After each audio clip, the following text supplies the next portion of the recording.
प्रिय भैया, पाठ 11 नेताजी सुभाष चंद्र बोस। नैतिक शिक्षा कक्षा 10। 1944 में अमेरिकी पत्रकार लुई फिशर से बात करते हुए महात्मा गांधी ने सुभाष चंद्र बोस को देशभक्तों का देशभक्त कहा था। नेताजी का योगदान और प्रभाव इतना बड़ा था कि कहा जाता है यदि उस समय नेताजी भारत में उपस्थित रहते तो शायद भारत एक संघ राष्ट्र बना रहता और भारत का विभाजन न होता। स्वयं गांधी जी ने इस बात को स्वीकार किया था। नेताजी सुभाष चंद्र बोस का जन्म 23 जनवरी 1897 ईस्वी को उड़ीसा के कटक शहर में हुआ था। इनके पिता का नाम जानकीनाथ बोस और माता का नाम प्रभावती था। पिता सरकारी वकील थे। अंग्रेज सरकार ने उन्हें राय बहादुर का खिताब दिया था। सुभाष उनकी 9वीं संतान और 5वें बेटे थे। वे बचपन से ही कुशल, बुद्धि के तथा क्रांतिकारी विचारों वाले थे।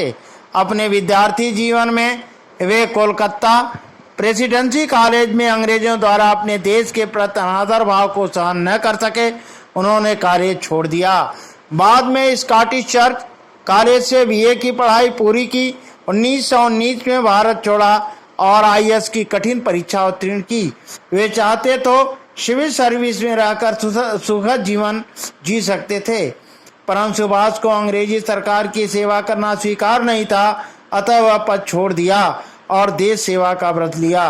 वे राष्ट्रीय राजनीति में सक्रिय रहे और तत्कालीन कांग्रेस के प्रेसिडेंट रहे। सक्रिय राजनीति और अपने उग्र क्रांतिकारी विचारों के कारण वे जेल गए।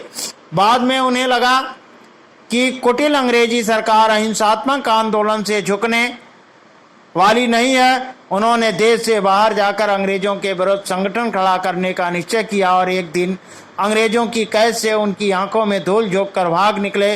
वे अफगानिस्तान होते हुए सोवियत रूस पहुंचे और फिर जर्मनी पहुंचे। वहां के नाजी शासकों से मिले। अंत में वे जापान पहुंचे। अंग्रेजों के विरुद्ध एक ठोस योजना बनाई। 1943 में उन्होंने आज़ाद हिंद फौज की कमान संभाली। उन्होंने देशवासियों से कहा, तुम मुझे खून दो, मैं तुम्हें आज़ादी दूंगा। वास्तव में एक अकेले व्यक्ति का इतने बड़े साहसिक अभियान की कल्पना अंग्रेजों को भी न थी। यद्यपि इस युद्ध काल में क्रोध नियत ने एक विमान दुर्घटना के कारण असमय ही उन्हें हमसे छीन लिया। फिर भी उनकी ललकार से अंग्रेज शासन की नींव जड़ से हिल गई। आज हमारी यह स्वतंत्रता उनकी अमूल्य धरोहर है। अब भी हम यह मानते आए हैं कि नेताजी सुभाष चंद्र बोस की मृत्यु नहीं हुई है और वह जीवित थे। अपने मृत्यु से वह मरे हैं।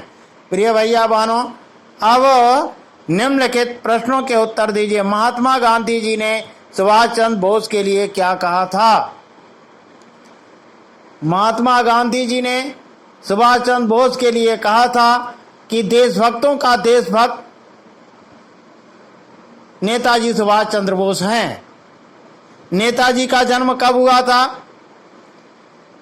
नेताजी का जन्म 23 जनवरी 1897 ईस्वी को उड़ीसा के कटक शहर में हुआ था। उन्होंने सिविल सर्विस से त्यागपत्र क्यों दे दिया?